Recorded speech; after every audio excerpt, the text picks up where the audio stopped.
topic of this video is oral cavity. So oral cavity, also called as the mouth. The mouth, it is subdivided by the alveolar process. You all know the alveolar process is, you had a class on mandible.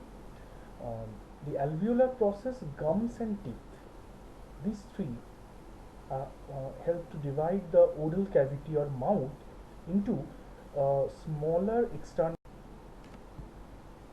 This is a coronal section through the oral cavity. Look, this is the vestibule of the mouth. Vestibule, a very smaller portion. And this is the oral cavity proper. Oral cavity proper. This is the hard palate, nasal septum. These airy spaces are the maxillary sinuses. This is tongue with the muscles, and this vestibule, the vestibule is a very small portion. It's called as vestibule.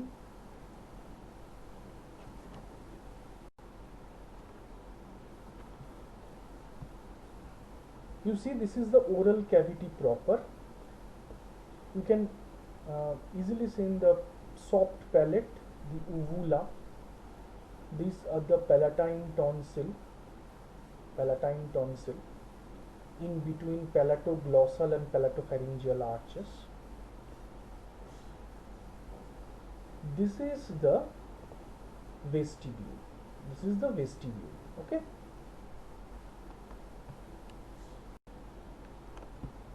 Now, as I told you that oral cavity is divided into vestibule and oral cavity proper. The vestibule is a slit-like space bounded by lips and cheeks externally. This is the lip and cheek, lips and cheeks externally, and gums and teeth internally. Gums and teeth internally. So in between the gums and teeth and lips and cheeks, this cleft or slit is like slit-like portion is called as the vestibule. Vestibule. Okay. One important thing, that is the opening of the parotid duct. This is a very important thing you have to remember. The parotid duct opens into the vestibule opposite the upper second molar tooth. Upper second molar tooth. Okay. And the oral cavity proper. What is the boundary of oral cavity? The anterolaterally gums and teeth. Anterolaterally gums and teeth. Posteriorly oropharyngeal isthmus. Will be discussed later on. The roof is formed by the hard palate, and floor is formed by the tongue and mucosa covering the floor of the mouth. Okay. So some important things are there in the inferior surface of this tongue, the under surface of this tongue. There is a median fold. Median fold at the under surface of this tongue is called as the frenulum lingui. Okay, and there are some sublingual fold and sublingual papilla will be discussed on the next slide. Okay. Now the oral cavity proper. The oral cavity proper, you see the boundaries of oral cavity proper, where the roof is formed by the hard palate. Roof is formed by the hard palate. Okay, and floor is mainly formed by the tongue, and the muscles form the oral diaphragm or the diaphragma oris. Diaphragma oris. Now this is the under surface of the tongue. The under surface of the tongue. The three main things you have to remember for the under surface of the tongue. That is the frenulum of tongue. Frenulum of tongue or frenulum lingui. It is the median mucous fold connecting the tongue to the floor of the mouth. Another is the another thing is the sublingual papilla and sublingual fold. Okay, so papilla is an elevation. Okay, these two are the elevations. These are the elevations of the lower end of the frenulum on which the submandibular duct opens. So the opening of submandibular duct. Where is the opening of submandibular duct? At the sublingual papilla. So papilla is the elevation on each side of the lower end of frenulum, and sublingual fold that overlies the sublingual gland, and it extends laterally from medial to lateral side, extends laterally and backward from the sublingual papilla. A few ducts of sublingual gland open on the edges of this fold. Okay. Another thing, that is the plica fimbriata. Plica fimbriata is another mucus fold. Mucus fold. It lies parallel to the frenulum linguae. Now, as you see, this is the oral cavity proper. This is the oral cavity proper. The hard palate, soft palate. This is the uvula. Uvula is a portion of the soft palate, will be discussed with the palate. This is the tongue, and these are the folds, palatoglossal arch and palatopharyngeus arch. In between them, the palatine tonsil. Okay. This is the palatoglossal arch, palatopharyngeal arch. This is the palatoglossal arch. This is the palatopharyngeal arch. Okay, in between them, the tonsil. So the palatine tonsil will be discussed later on. Now, the palate. Okay. Okay. Now, the soft palate. This is the soft palate. Soft palate. The posterior 1/3 is the soft palate. Soft palate is a mucus covered fibromusculoglandular curtain. It is very important to remember that soft palate is a mucus covered fibromusculoglandular curtain which hangs from the posterior margin of hard palate and extends backward and downward between the nasal and oral part of the pharynx. Now, why this part is called as a fibromusculoglandular? Because the anterior third is fibrous, middle third is muscular, and posterior third is glandular. Okay, so this is the definition of the palate. Now, movement of the soft palate help in deglutition, speech, and blowing of air through the mouth by closing the pharyngeal isthmus. So mainly the function is the closing of the pharyngeal isthmus. Okay. So what are the presenting parts? Anterior surface. Okay. First you have to imagine the palate in relaxed position. So when the palate is relaxed and pendant, the palate is quadrilateral in outline and shape. There is anterior surface. This is the anterior surface which is concave, looks downward and forward, presents a median raphe. The posterior surface is convex and directed backward and upward, forms the anterior boundary of the oropharyngeal isthmus. Okay, on each side it is connected with the tubal elevation by salpingo-palatine fold. Look, this is the salpingo-palatine fold. This is a sagittal section, so this is a salpingo-palatine fold of one side. Okay, so salpingo-palatine fold, it covers both the sides. Now the upper border is nothing but the posterior margin of the hard palate, continuation of the posterior margin of the hard palate. Okay, so attached to the posterior margin. Now the lateral border continues with the wall of the pharynx, lateral border, and lower border. This is the lower border. Lower border is free and presents in the middle. A conical projection, it presents in the middle a conical projection. The conical projection is named as the uvula. This is the uvula. Okay, From the base of the uvula, two mucus fold extends downward. From the base of the uvula, two mucus fold extends. What are the mucus folds? Palatoglossal arch and palatopharyngeal arch. Palatoglossal and palatopharyngeal arch. Okay. Now you have to know the composition of soft palate.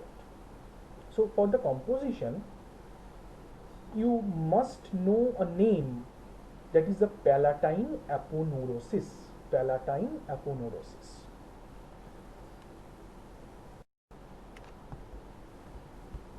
Okay, see the picture very carefully. Okay, palatine aponeurosis, 5 pairs of palatine muscles, nerves and vessels, and palatine glands. These are the composition. Okay, now the mucous membrane of the palate. The mucous membrane is lined by non-keratinized stratified squamous epithelium, except the upper part of the posterior surface where the mucous membrane is ciliated columnar, close to the nasal cavity. Okay, now the palatine aponeurosis. It is a fibrous framework. You see the greenish area. It is a fibrous framework of soft palate where all the palatal muscles are attached. Okay, originated or inserted, these two terms you have to avoid. Okay, attachment of all the palatal muscles, because some muscles are inserted here, some muscles are originated from here. Okay, so it is a fibrous framework of soft palate where all the palatal muscles are attached. The aponeurosis is the expanded tendon of insertion of the tensor valli palatini muscle. Okay, so this muscle is the tensor valli palatini and this is the levator valli palatini. So the expanded tendon of the tensor valli palatini, you see the expanded tendon of the tensor valli palatini, it forms the aponeurosis, that is palatine aponeurosis.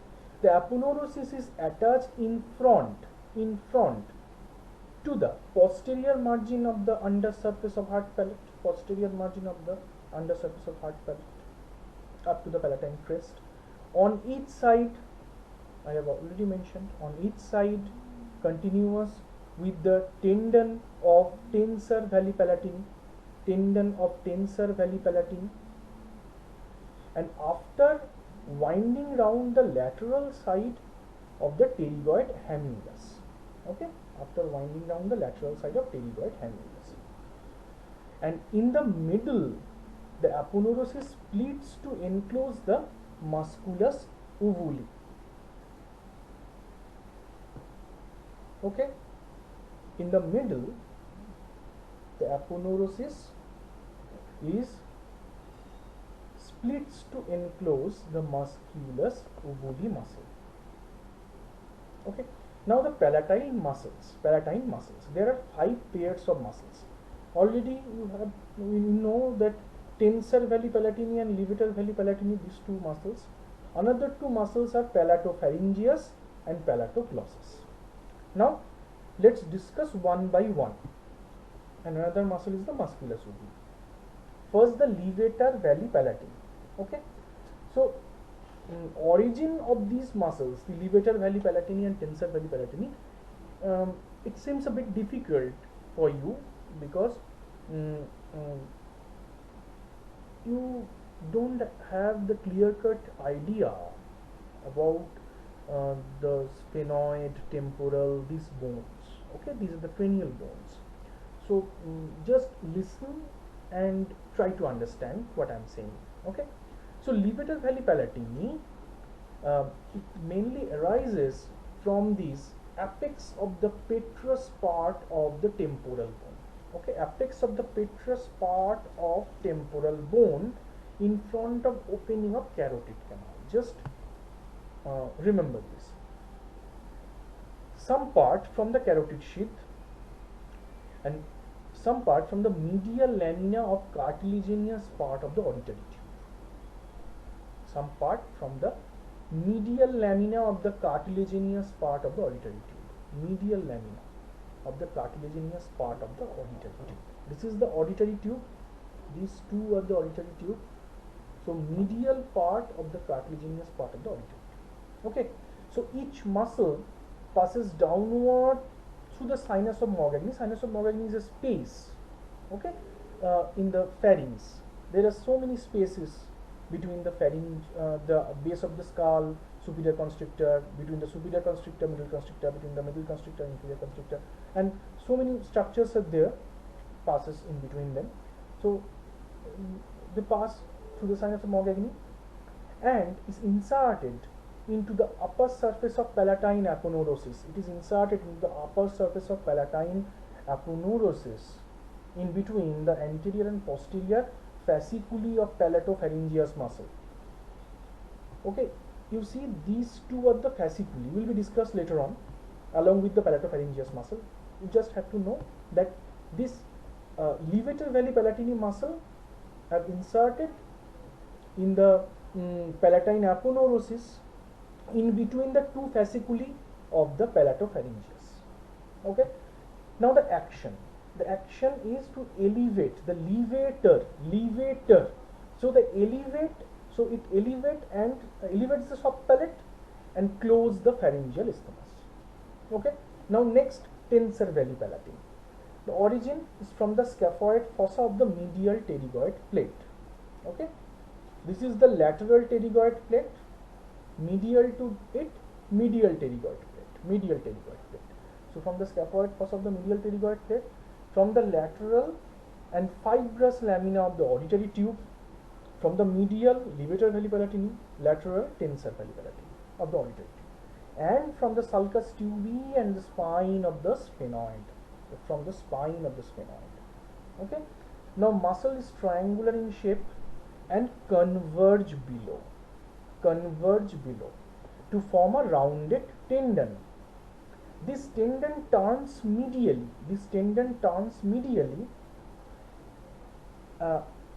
around the lateral side of a bony part, that is the pterygoid hamulus.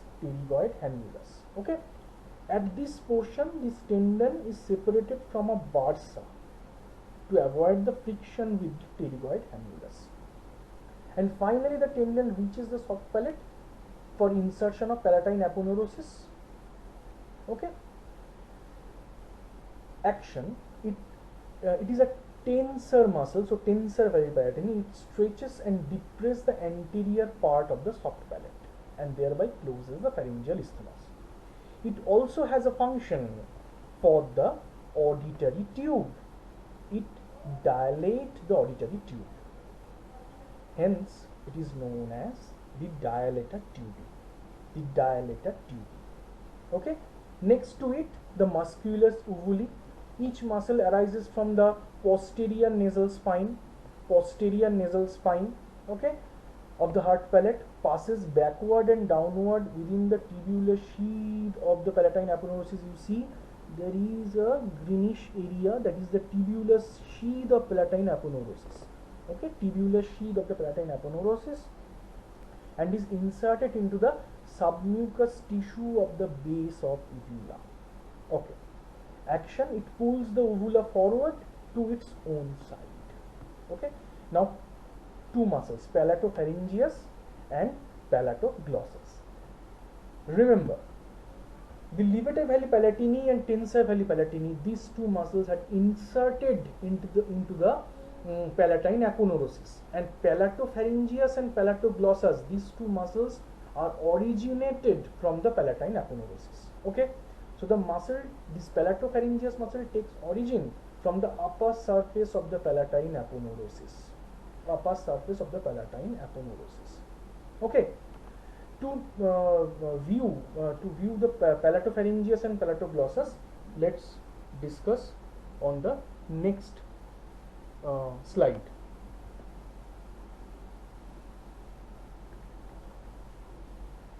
Okay. So this is a sagittal display of the muscles of soft palate.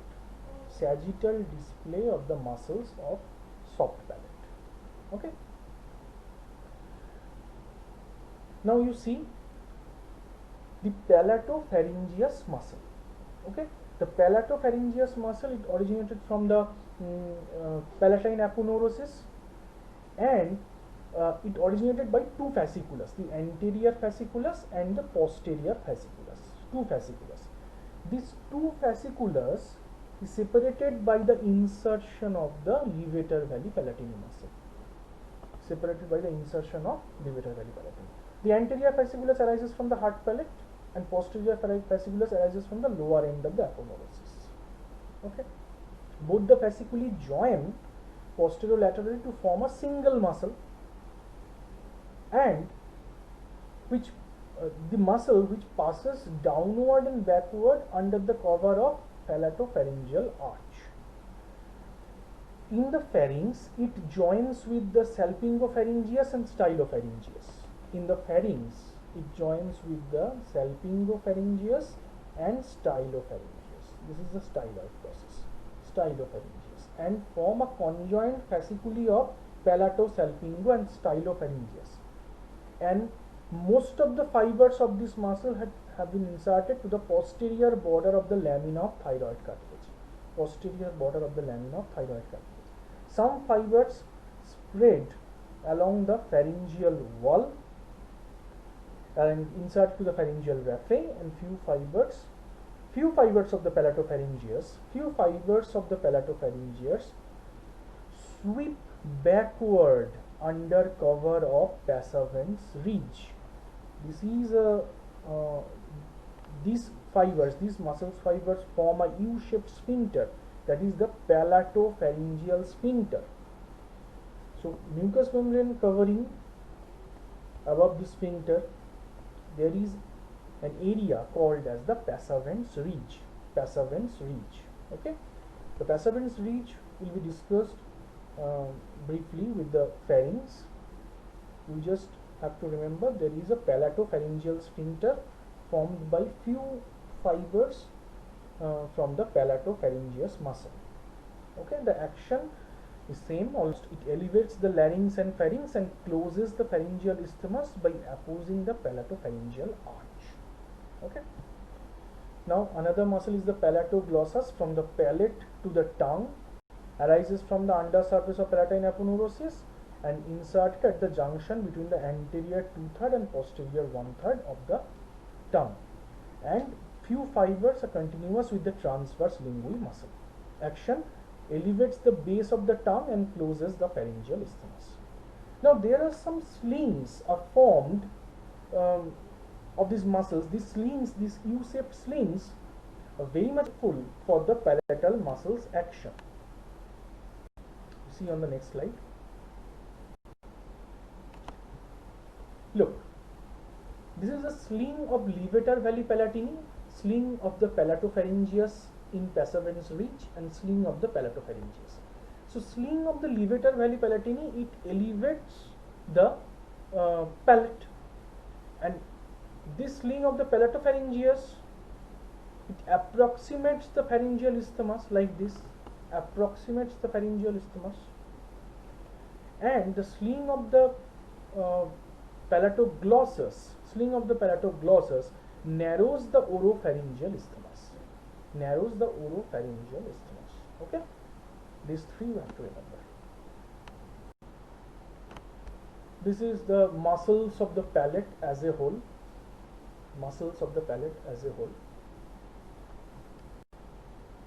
Now a very important diagram. A question may be asked in Viva examination as well as for the short note. Arrangements of the structure of soft palate. Above downward. So palate is basically situated in between the nasal cavity and oral cavity. So above downward, first the mucous membrane of nasopharyngeal surface. Then the submucous layer. You have to remember, any submucous layer, most of the submucous layer have the glands. Okay, so a layer of palatine glands present at the submucous layer. Then the anterior fasciculus of the palatopharyngeus, levator veli palatini muscle, and posterior fasciculus of the stylopharyngeus. sorry, posterior fasciculus of the palatopharyngeus. So anterior fasciculus of the palatopharyngeus, levator valley palatini muscle, posterior fasciculus of the palatopharyngeus from before backward, and the palatine aponeurosis. Then the palatine aponeurosis, which splits to enclose the musculus ovuli, and next to it the palatoglossus. Then again the submucous layer containing the palatine glands and the mucous membrane of the buccal surface. Okay. Now nerve supply. All muscles of the soft palate are supplied by the cranial part of accessory nerve through the pharyngeal plexus, except the tensor valley palatini, which is supplied by the trunk of mandibular nerve. Up to this must know, then should know. Through the otic ganglion without relay carrying the fibers from the nerve to medial pterygoid plate. Okay. Secretomotor fibers has a preganglionic component and postganglionic component. In between them there is a ganglia where the preganglionic fiber come and relay, and then the postganglionic fiber arises. So preganglionic fiber arises from the superior salivatory nucleus and passes successively through the facial, greater petrosal and pterygoid canal and relayed into the pterygopalatine ganglia. Okay, pterygopalatine ganglia. There are some ganglions: otic, ciliary, pterygopalatine, submandibular. So pterygopalatine ganglia. And postganglionic fibers reach the gland via the greater and lesser palatine nerves. Okay. And for the sensory supply, supplied by the greater and lesser palatine nerves and the nasopharyngeal nerves. Okay. Greater and lesser palatine nerves and the nasopharyngeal nerves. So general sensory and special sensory. Special sensory is for the taste sensation from the oral surface, is mainly conveyed by the lesser palatine nerve and glossopharyngeal nerve. And general sensory fibers from the greater and lesser palatine nerve, sphenopalatine and glossopharyngeal nerves. As a whole, nerves originated in the pterygopalatine fossa. Okay. Now the blood supply and lymphatic drainage. The arterial supply is the greater palatine from maxillary artery, ascending palatine from facial artery, and ascending pharyngeal from the external carotid artery. Veins, pterygoid and tonsillar venous plexus, better to say the paratonsillar veins, and lymph vessels end in the deep cervical lymph node along with the retropharyngeal lymph node. Okay. Applied part: paralysis of palatal muscles after a bacterial infection like diphtheria occasionally observed in the children. What are the signs and symptoms? Nasal voice, nasal intonation of the voice, and regurgitation of food through nose when swallowing is attempted. I think you can understand this effect due to the paralysis of the palatal muscles. Now the tongue. Okay, the tongue, a very important part. The tongue is a solid conical muscular organ, covered partially by the mucous membrane and lies partly in the oral cavity, partly in the pharynx. So tongue is a solid muscular organ. So the functions of the tongue: organ of taste, helps in mastication, deglutition and speech, sometimes utilized in gesture, posture and facial expression like this, helps in moisturing of the lips. Lower animal, the tongue helps in the thermoregulation by licking their body. Tongue print and pattern of lingual papilla, it has a medico-legal purpose and clinically acts as a mirror of various disease. When you see a patient, you must see his or her tongue.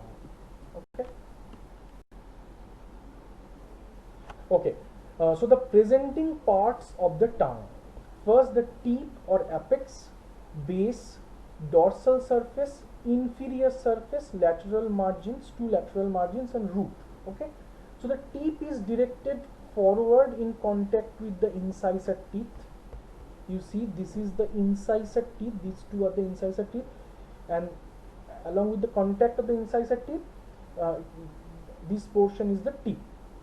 The base, it is directed backward towards the oropharynx. Base is directed backward towards the oropharynx. Okay, base and dorsal surface, these two will be discussed on the next slide. The inferior surface already discussed, frenulum linguae, plica fimbriata, sublingual fold and papilla. Just one thing you have to know, what is tongue tie. The shortness or shortening of the frenulum when present is known as tongue tie, which produces disturbances of speech. A short frenulum, it looks like someone tied your tongue with the floor of the mouth. Okay, tongue tie. Now lateral margin, each margin is covered with mucous membrane. These two are the lateral margin. Okay, the lateral margin, root, base and dorsal surface will be discussed on the next slide. Okay, the dorsal surface. Okay, first the base. The base is directed backward towards the oropharynx, formed by the posterior 1/3 of the tongue. You see, this is the posterior 1/3 of the tongue. Now base is connected to the epiglottis. This is epiglottis. Okay, now base is connected to the epiglottis by a median glossoepiglottic fold and a pair of lateral glossoepiglottic fold. These two are the lateral glossoepiglottic fold, pair of lateral glossoepiglottic fold, and this is the median glossoepiglottic fold. Okay, median glossoepiglottic fold and lateral glossoepiglottic fold. All right, on each side of the median fold there is a depression called as the epiglottic vallicula. This portion is named as the epiglottic vallicula. Okay, vallicula. A vallicula is a very important portion. It also has the fibers of taste sensation. Now the dorsal surface. It is convex on all the sides, covered with mucous membrane which is moist and pink, usually by the non-keratinized stratified squamous epithelium. It is divided by a V-shaped sulcus terminalis. The anterior 2/3 is the oral part, posterior 1/3 is the pharyngeal part. So it is the pre-sulcal part, it is the post-sulcal part. Okay. Now the sulcus passes forward and laterally and from a central depression. Sulcus passes forward and laterally from a central depression. It is called as foramen cecum, which indicates the commencement of the median thyroid rudiment as the thyroclossal duct. It will be discussed in the embryo class. Okay. Now the pre-sulcal part or oral part and post-sulcal part. The difference between the pre and post-sulcal part, you have to remember. The mucous membrane is adherent to the underlying muscle in the pre-sulcal part. The mucous membrane is adherent to the underlying muscle. And for post-sulcal part, the mucous membrane is not adherent. Okay, the mucous membrane, underlying muscles, the mucous membrane is very lax, and underlying muscles, between the mucous membrane and underlying muscles there is a loose submucous coat. Okay, the mucous membrane is devoid of papilla. In the pre-sulcal part, the mucous membrane has various papilla. Okay, now the post-sulcal part, the underlying muscles and mucous membrane, in between them there is a loose submucous coat. This submucous coat contains several glands, and these are called as the lingual tonsil. Okay, now lateral surface, these two are the lateral surface, lateral margins. You see the palatoglossal arch is attached to the margin. This is the palatoglossal arch. Palatoglossal arch is the palatopharyngeus arch, in between the palatine tonsil. Palatoglossal arch attached to the margin. Okay. And root, it is the part of tongue attached to the floor of the mouth. The root is the part attached to the floor of the mouth, extends from the symphysis menti to the hyoid bone. Okay. The root is mainly formed by the lower fibers of genioglossus muscle. Will be discussed on the next slide. Okay. Now there are some papillas are present. You see valate, foliate, fungiform and filiform papilla. Valate, foliate, fungiform and filiform. Now dorsal surface as a whole, sulcus terminalis, foramen, cecum. Okay, thyroglossal duct, if it is persist, connects the foramen cecum with thyroid gland. Okay, I already told you that foramen cecum, which indicates the commencement of the median thyroid rudiment, as a thyroglossal duct. So, thyroglossal duct, it persists, connects the foramen cecum with the thyroid gland. Papilla, tiny finger-like projections and lymphatic aggregations in the posterior one. These are the papilla, 4 variants: filiform, fungiform, foliate and circumvallate. These are already discussed in your histology class. Okay. Next, the muscles of the tongue. Divided into two symmetrical halves by a median fibrous septum, which is coronally oriented in the posterior part of the tongue, where it is attached below to the hyoid bone, forming the hyoglossal membrane. Okay, hyoglossal membrane already discussed in the submandibular region class. So tongue is divided into symmetrically by two halves. In both the halves there are some extrinsic muscles and intrinsic muscles. So total 5 extrinsic muscles: genioglossus, hyoglossus, chondroglossus, styloglossus and palatoglossus. You must know zone is the genioglossus is also called as the septi muscle, and styloglossus antagonistic to the genioglossus. Palatoglossus and okay, the extrinsic muscles alters the position of the tongue, and intrinsic muscles alters the shape of the tongue. Okay, what are the intrinsic muscles? Superior and inferior longitudinal linguae, transverse linguae and verticalis linguae.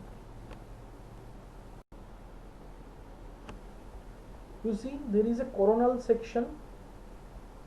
This is the genioglossus muscle and geniohyoid muscle. This is verticalis linguae, transverse linguae, verticalis linguae. Okay. This muscle is the hyoglossus muscle. Chondroglossus is a detached part of hyoglossus. Okay. These two are the styloglossus muscle.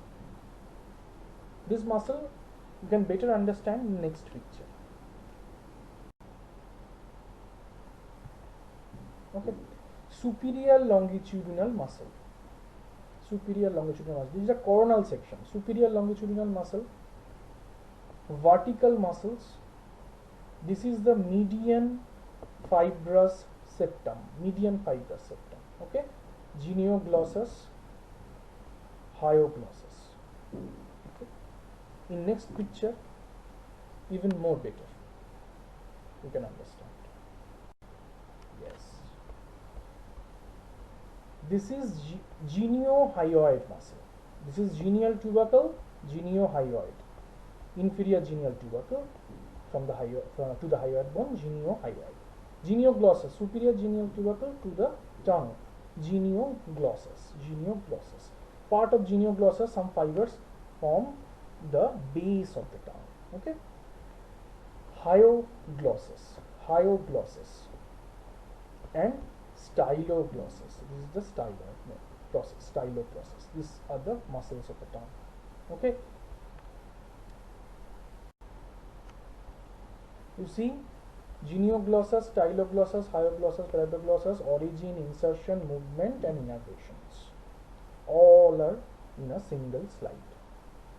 Okay. Now genioglossus and hyoglossus, these two muscles you already know in detail in the classes of the submandibular region. These are the extrinsic muscles of the tongue, same picture. Okay, extrinsic muscles.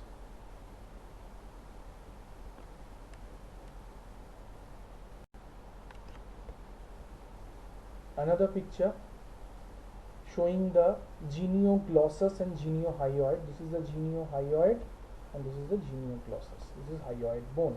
This is hyoid bone. Okay, this is the frenulum. Styloglossus. This is palatoglossus. Okay, chondroglossus is nothing but a detached part of hyoglossus. Now the actions of these muscles. Okay, you see this is a very interesting picture. Palatoglossus, styloglossus, hyoglossus and genioglossus. And this is the superior longitudinal linguae, vertical linguae, transverse linguae and inferior longitudinal linguae, intrinsic muscles. Now very important, the extrinsic muscles action of tongue. The styloglossus, it elevates the tongue and retract the tongue. Okay, start with the genioglossus. The action, protrusion of the tongue. It protrudes the tip of the tongue. And it depresses the tongue. Okay, genioglossus, it protrudes the tip of the tongue and the contraction of it depresses the tongue. Okay, so genioglossus, depression and protrusion. The integrity of the action of the genioglossus saves the life of the subject by preventing the backward fall of the tongue into the oropharynx. Hence the genioglossus is named as the safety muscle of the tongue. Okay, the antagonistic action of the genioglossus, you see, cross and cross, no action. Just the opposite action of the genioglossus is the styloglossus, the elevation and retraction. Okay, so antagonistic to the genioglossus. Hyoglossus, depression and retraction. Okay, so the hyoglossus, the action of hyoglossus is the retraction and depression. And another thing, that is the palatoglossus, mainly the elevation is the main function of the palatoglossus. Now the relation of hyoglossus, it is already discussed in the classes of the submandibular region. Okay, and the formation of genioglossus is also discussed. Next, the intrinsic muscles. The intrinsic muscles are the superior and inferior longitudinal linguae, transverse linguae and vertical linguae. Now the superior linguae, it reduces the length of the tongue or shortens the tongue and makes the dorsal surface concave. Okay, from side to side, curls the apex of the tongue. Superior longitudinal linguae. Okay, shortens the tongue, curls the apex and side of the tongue, so makes the dorsal surface concave. Inferior longitudinal linguae, just opposite to the superior longitudinal linguae. They shortens the tongue but makes the dorsal surface concave. The transverse linguae narrows the tongue and elongates the tongue. Okay, it muscle reduces the width and increase the length.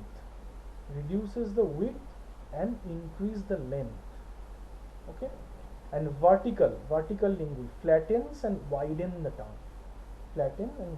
Increase the width and make the dorsal surface concave from side to side. Okay, these are the intrinsic muscles. Intrinsic and extrinsic muscles. So what are the muscles making the dorsum concave? Genioglossi, superior longitudinal muscle, verticalis lingui, and styloglossi. Okay, so making the dorsum convex, inferior longitudinal lingui and hyoglossi, and muscles shortening the tongue, superior and inferior longitudinal lingui, along with the verticalis lingui. Muscle elongating the tongue, transverse lingui. Okay.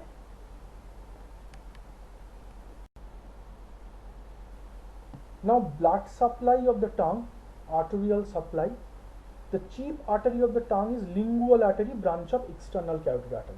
This is the external carotid artery, this is the lingual artery. Okay, the dorsal lingual artery and deep lingual artery. Along with them, the ascending pharyngeal artery, and from the facial artery, ascending palatine and tonsillar branch of facial artery. Okay, these are the arterial supply. Now nerve supply of the tongue, very important, the must know zone. All muscles of the tongue are supplied by the hypoglossal nerve except the palatoglossus, which is supplied by the cranial part of accessory nerve. Palatoglossus is also a muscle of the palate, right? So palatoglossus is supplied by the cranial part of accessory nerve. Secretomotor. The preganglionic fiber arises from the SSN or superior salivatory nucleus and pass successively through facial, chorda tympani and lingual nerve, relayed into submandibular ganglion, and then the postganglionic fiber arises by the lingual nerve. Okay. Vasomotor, sympathetic nerves which surround the lingual artery. Now the sensory, these are the motor sensation, motor supply. Now the sensory supply for anterior 2/3 and posterior 1/3. For anterior 2/3, the general sense by the lingual nerve and spatial sense by the chorda tympani nerve. Okay. Now the spatial sense except the vallet papilla. So vallet papilla, where it include? It include with the posterior 1/3 of the tongue. Posterior 1/3 including vallet papilla supplied by the glossopharyngeal nerve. General as well as spatial sense. Okay, conveys both the general and spatial sense. From the vallicula, internal laryngeal nerve. This is a branch of superior laryngeal nerve from vagus. Okay, internal laryngeal nerve from the vallicula. Now muscle sense conveyed successively through the hypoglossal, lingual, trigeminal ganglia without interruption. Cell body is located where? In the mesencephalic nucleus of the trigeminal nerve. Okay, these are the motor supply and the sensory supply of the tongue.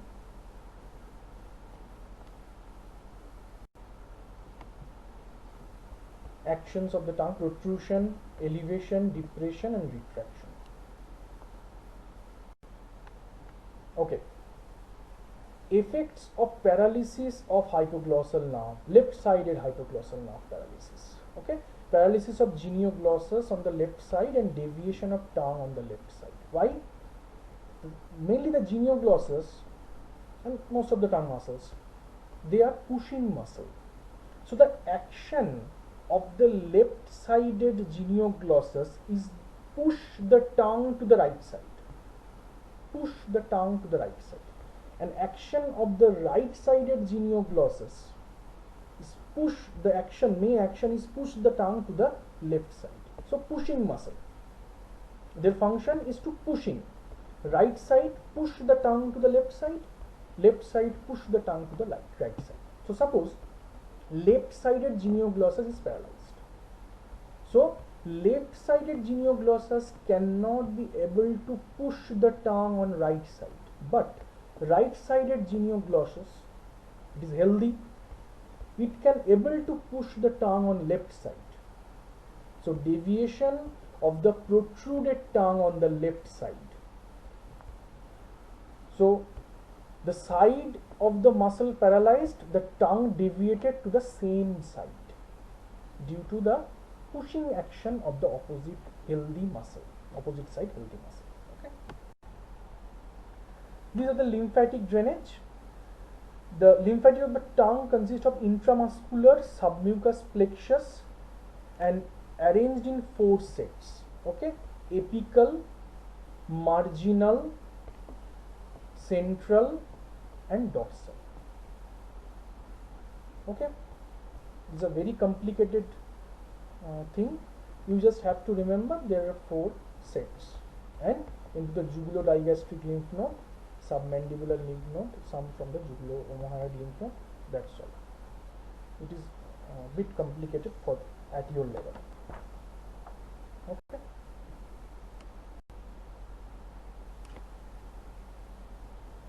So you have to know some peculiarities of the lymphatics. Lymphatics do not accompany the blood vessels, and tip of the tongue presents the richest lymphatic drainage. Okay, and some few important points. An interesting point for the tongue: the role of speech. Vowels are produced by the extrinsic muscle of the tongue, and consonants by the intrinsic muscles. Okay, and role of tongue in mastication and deglutition. When you will read the muscles of mastication and the process of deglutition, it will be clear to you.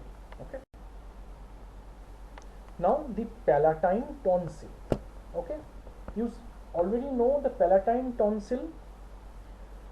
It is a pair of almond-shaped mass of lymphoid tissue situated bilaterally in the lateral wall of oropharynx, in between the palatoglossal and palatopharyngeal arch. Okay. Now these are the palatine tonsil, and this forms the Waldear's ring. You see, you already know the lingual tonsil. In the posterior 1/3 of the tongue, submucous coat, lingual tonsil, palatine tonsil. There are other 2 tonsils, tubal and pharyngeal. This tubal and pharyngeal tonsil will be discussed with the pharynx class. Okay, this forms the Waldear's.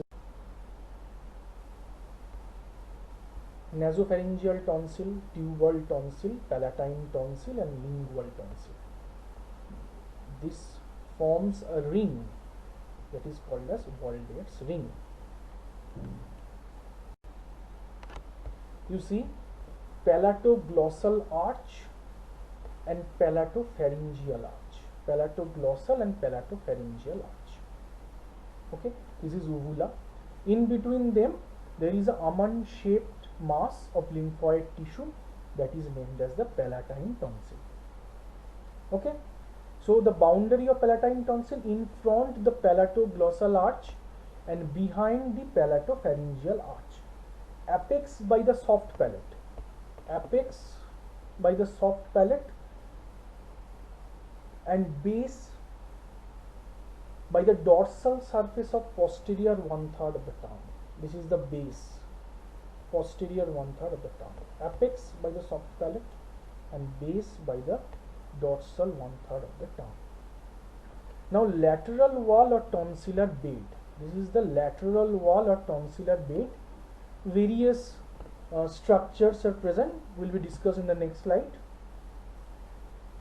And medial surface. This is the medial surface. In the medial surface, it is free and bulges into the oropharynx. You see, this is the medial surface.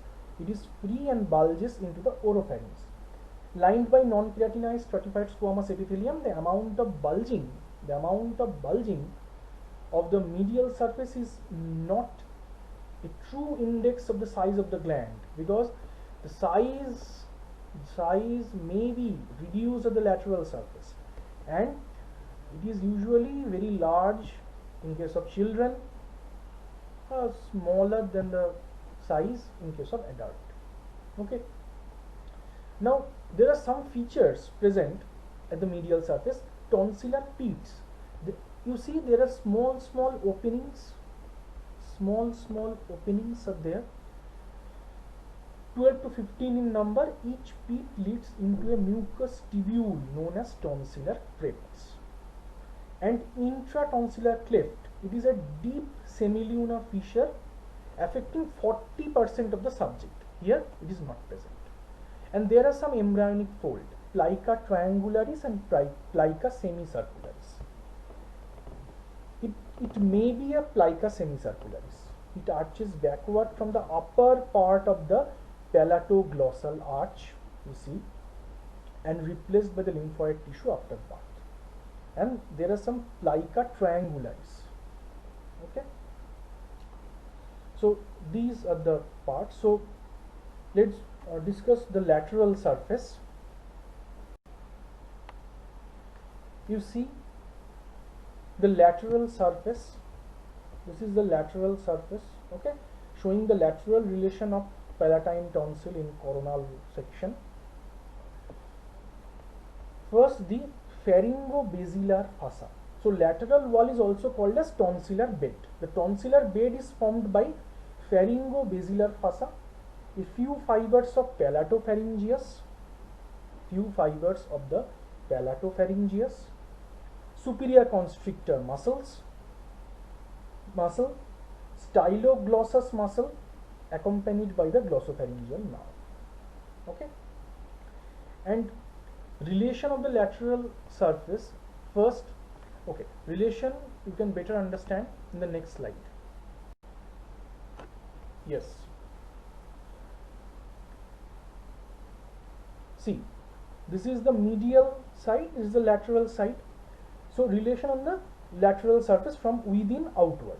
Loose areolar tissue containing the paratonsillar vein. This is the loose areolar tissue containing the paratonsillar vein.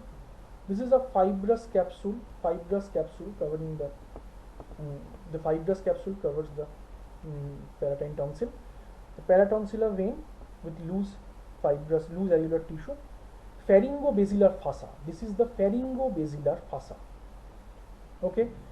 Then the superior constrictor muscle. This is nothing but the superior constrictor muscle. Then buccopharyngeal fossa. This is the buccopharyngeal fossa. Pharyngobasilar. You see, this is the pharyngobasilar, superior constrictor muscle, and buccopharyngeal fossa. Then arteries. What are the arteries? Facial artery. This is the facial artery, loop of facial artery, along with ascending palatine artery. Ascending pharyngeal artery, and internal carotid artery. Internal carotid, ascending pharyngeal, and the facial artery. Okay. Now there are two borders of this palatine tonsil, anterior and posterior. Anterior border passes under cover of palatoglossal arch, posterior border passes under cover of palatopharyngeal arch. Upper end encroaches on the soft palate, lower end is with the lingual tonsil connected to the side of the tongue. Okay. Now factors keeping the tonsil in position. You have to remember suspensory ligament of tonsil, attachment of palatopharyngeus and palatoglossal muscle, and perivascular stalk, which keeps the tonsil in position. Okay. Next, the arterial supply. Tonsil is supplied by various arteries. This is the superior tonsillar artery from the greater palatine artery. Okay. Anterior tonsillar artery from the second part of the lingual artery, branch of external carotid. Posterior tonsillar artery, branch of the facial artery, branch of external carotid, and posterior tonsillar artery is also from the ascending pharyngeal artery. Okay. So posterior, superior, this is posterior pharyngeal artery, superior pharyngeal artery, anterior pharyngeal artery, and inferior pharyngeal artery, and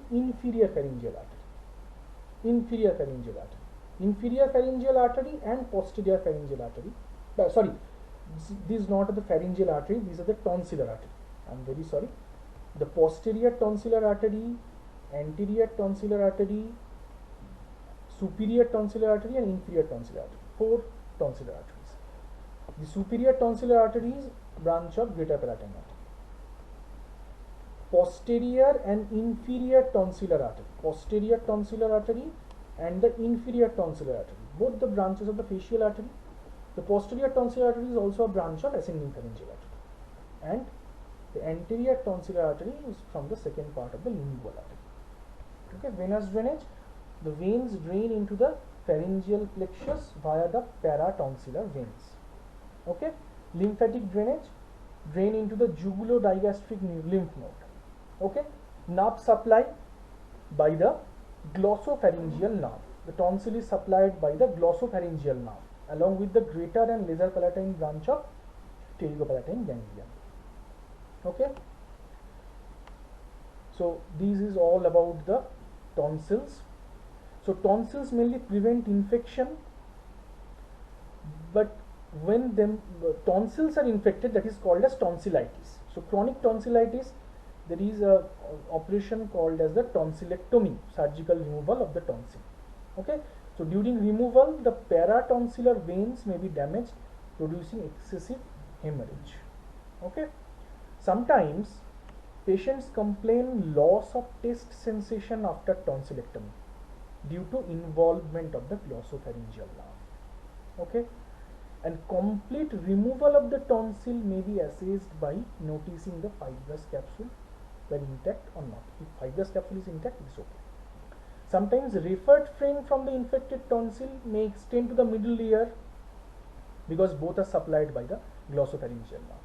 So these are the applied importance. So due to the glossopharyngeal nerve, after the operation tonsillectomy, patient complain of loss of taste sensation and referred frame to the middle ear, and there is a chance of hemorrhage due to the paratonsillar vein, excessive venous hemorrhage. Okay. Thank you very much. You can read by your own. This is a very large topic. If you have any query or any confusion, any questions in your mind, post it to the group, WhatsApp group.